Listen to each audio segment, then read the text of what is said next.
Môre, dis Woensdag 21 Mei. En ek weet, party oggende voel dit net of God te ver is.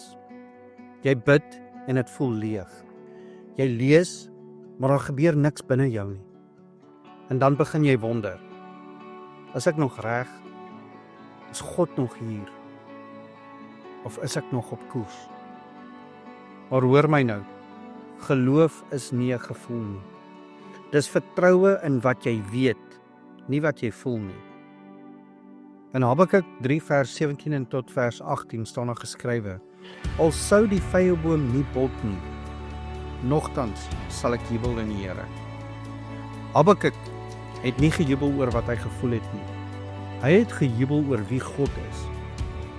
In 2 Korintiërs 5 vers 7 staan daar geskrywe: Ons wandel deur geloof en nie deur aanskouing nie. Dis nie blind nie.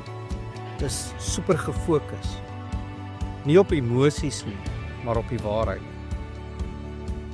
Nou die Hebreëse woord vir geloof is emuna. Dit beteken volgehoue loyaliteit, standvaste vertroue.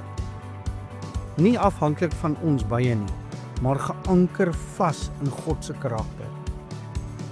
Kom ons bid saam. Here, dankie dat U nie verander nie, selfs wanneer ek niks voel nie.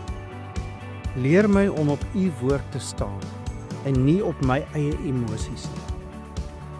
Gee my geloof wat hou. Gee my geloof wat volhard. Gee my emuna, 'n geloof wat U eer, al voel ek niks.